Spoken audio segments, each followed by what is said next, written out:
और नीतीश कुमार के इफ्तार पार्टी का बहिष्कार शुरू हो चुका है। कई मुस्लिम संगठनों ने किया बहिष्कार। वक्फ बिल का समर्थन करने की वजह से बहिष्कार किया जा रहा है। पटना में नीतीश कुमार ने रखी है इफ्तार पार्टी। बिहार में मुख्यमंत्री नीतीश कुमार हर साल इफ्तार पार्टी का आयोजन करते हैं, लेकिन इस बार मुस्लिम संगठनों ने उनके दावत का बहिष्कार करने का ऐलान किया। मुस्लिम संगठनों का कहना है कि जेडीयू वक्फ बिल का समर्थन कर रही है, जो कि मुसलमानों के खिलाफ है, और इस वजह से बायकॉट का ऐलान भी किया गया है।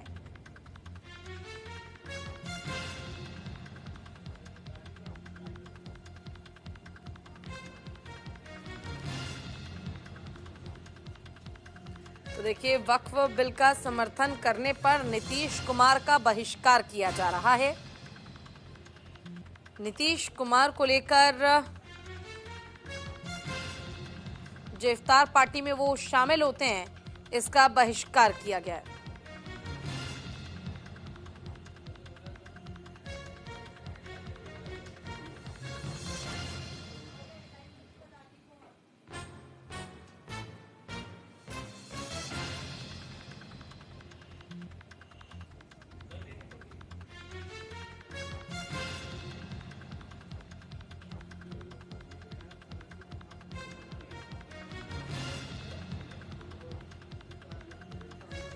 तो इस वक्त की बड़ी और अहम जानकारी हम आपको दे रहे हैं। ज्यादा जानकारी के लिए हमारे साथ हमारे सहयोगी राजीव मोहन जुड़ गए हैं। राजीव, एक तरफ वक्फ बोर्ड का समर्थन करना नीतीश कुमार के लिए मुश्किल खड़े करते जा रहा है, दूसरी तरफ अब उनके इफ्तार पार्टी को लेकर भी बहिष्कार किया जा रहा है, यानी सीधे तौर पर मुस्लिम वोट बैंक पर सीधा असर पड़ रहा है इसका। देखिए, ये बिहार के लिए कह सकते हैं कि अहम खबर है और मुख्यमंत्री नीतीश कुमार और उनकी पार्टी जेडीयू के लिए एक बड़ा झटका कहा जा सकता है। और जिस प्रकार से इमारत शरिया के समेत तकरीबन 10 से अधिक जो है मुस्लिम धार्मिक संगठन है, उन लोगों ने एक पत्र लिखकर मुख्यमंत्री को आगाह किया है कि उनकी जो इफ्तार पार्टी 23 मार्च को होने वाली है, उसमें वो शामिल नहीं होंगे। और इसकी वजह बताई गई है कि जो नीतीश कुमार जो वक्फ बोर्ड संशोधन बिल है 2024, उसका उन्होंने समर्थन किया है। इसको लेकर के वादा खिलाफी का आरोप मुस्लिम धार्मिक संगठनों ने नीतीश कुमार पर लगाया है। तो इस तरह से कह सकते हैं कि जो पहली बार मुस्लिम धार्मिक संगठन फ्रंटियर होकर के सामने आई है और नीतीश कुमार का एक तरह से कहें कि विरोध किया है। और इसको देखिए, बहुत अहम इसलिए है बिहार की ये खबर, क्योंकि चुनाव होना है। अगर इमारत शरिया समेत जो अन्य जो धार्मिक संगठन है, अगर इस तरह का विरोध करेंगे तो निश्चित तौर पर इसका प्रभाव जो आगामी विधानसभा का चुनाव होने वाला है उस पर पड़ेगा। और ये मुख्यमंत्री नीतीश कुमार के लिए बड़ा झटका है, जब वो कहते हैं कि हम अल्पसंख्यकों को साथ लेकर चलना चाहते हैं। अल्पसंख्यकों के लिए भी काम किया है और उन्होंने किया भी है, लेकिन अगर जिस प्रकार से मुस्लिम संगठन इस तरह से आकर के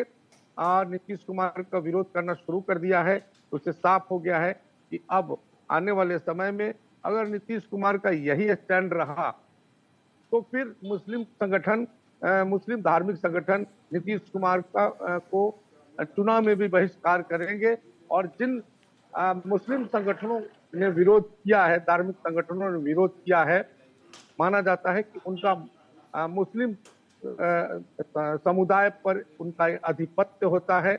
और एक तरह से उनका फरमान एक बड़ा आदेश की तरह होता है। अगर वो जिस तरफ कहते हैं उस तरफ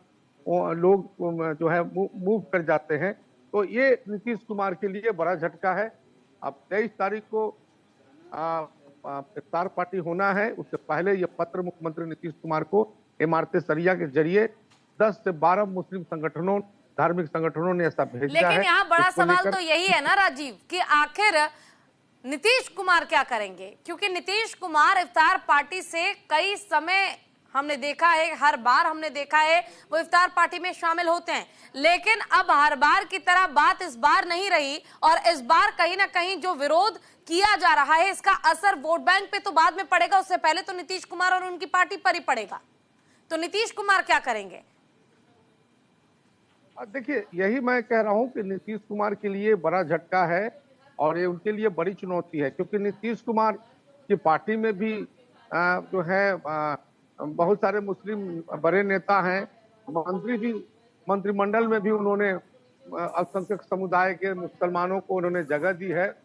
नीतीश कुमार ये दावा करते हैं कि उन्होंने मुसलमानों के लिए और अन्य समुदाय के लिए जिस तरह काम किया है, मुसलमानों के लिए भी काम किया है। तो इस बात के दावे के साथ जो इस प्रकार की बात आई है, तो निश्चित तौर पर उनके लिए बड़ी चुनौती होगी। अब इसको वो कैसे संभालेंगे और इसका वो क्या तोड़ निकालेंगे, ये तो देखना होगा। लेकिन एक बात जरूर साफ हो गया है कि जो मुस्लिम धार्मिक संगठन है, वो तमाम लोग जो हैं नीतीश कुमार के खिलाफ जो है अपना मोर्चा खोल दिया है और एक तरह से कहें तो उनको बड़ी चुनौती दे दी है। अब इस चुनौती से निपटने के लिए नीतीश कुमार क्या रणनीति अपनाएंगे या क्या उनका जो है विचारधारा फिर सामने आएगा, क्या उनका वक्तव्य आएगा,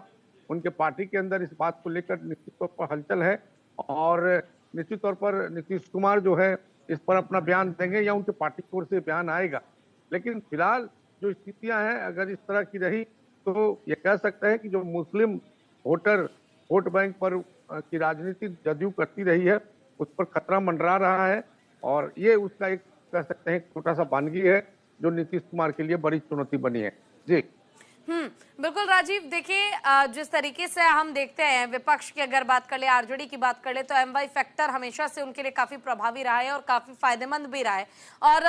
एम फैक्टर जो है इस पर हमेशा से ही नीतीश कुमार की भी पैनी नजर रही है। लेकिन जिस तरीके से अब मुस्लिम वक्फ बोर्ड का विरोध जो है किया जा रहा है विपक्ष की ओर से, मुस्लिम पक्ष की ओर से कई ऐसे उलेमाए हैं, कई ऐसे मौलाना हैं जो इसका विरोध कर रहे हैं, लेकिन भारतीय जनता पार्टी इसके समर्थन में है, उन्होंने संशोधन किया है और बीजेपी मतलब जेडीयू, जेडीयू मतलब एनडीए। और अगर नीतीश कुमार इस तरीके से ही बीजेपी के कई फैसलों को, जो कि आप भी बेहतर तरीके से जानते हैं कि कई बार मुस्लिम विरोधी होते हैं, अगर उनका समर्थन करते रहेंगे तो कहीं ना कहीं एमवाई फैक्टर जो आरजेडी के लिए मजबूत है और जो कल तक नीतीश कुमार के पक्ष में भी थे, वो सारा वोट बैंक शिफ्ट हो जाएगा आरजेडी की ओर और इसका सीधा असर बिहार विधानसभा चुनाव जो अक्टूबर में होने उस पर पड़ेगा।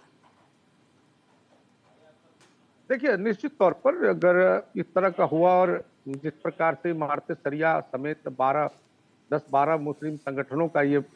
पत्र मुख्यमंत्री को गया है, उससे तो ये साफ हो गया है कि हो सकता है ये लोग जो इनका जो वोट बैंक है वो शिफ्ट करे और इसका फायदा निश्चित तौर पर आरजेडी उठाएगी और उसको हो सकता है। लेकिन देखिए, बिहार की राजनीति में जिस प्रकार से भारतीय जनता पार्टी का दबदबा है और नीतीश कुमार को साथ लेकर चला जा रहा है, तो भारतीय जनता पार्टी के जो बड़े नेता हैं या प्रदेश स्तर के नेता है, वो इस बात को मान के चलते हैं कि उन्हें मुसलमानों का वोट नहीं मिलेगा और इसी कारण एक तरह से यहाँ एक नया समीकरण बनाने का प्रयास किया जा रहा है कि भाजपा को ऐसा लगता है या एनडीए को ऐसा लगता है कि अगर उनको मुसलमान वोट नहीं करते हैं तो जो अन्य दलों के जो समीकरण है, जैसे यादव हैं या अन्य जातियों के जो वोटर हैं, उनको गुलबंद करें और उसके लिए भारतीय जनता पार्टी हिंदुत्व का एजेंडा अपना चला रही। हर जगह ये बातें आ रही है कि अब जो है आर पार की लड़ाई होगी, एक तरफ मुसलमान होंगे तो एक तरफ हिंदू होंगे और इस तरह की लड़ाई को एक दिशा दी जा रही है और उसमें कहीं ना कहीं नीतीश कुमार भी शामिल होते नजर आ रहे हैं। अगर उनका स्टैंड इस मामले में क्लियर नहीं होता है या क्या उनका पक्ष है तो देखना होगा। ठीक है, अब देखना होगा। आपका बहुत बहुत शुक्रिया इस तमाम जानकारी और अपडेट के लिए।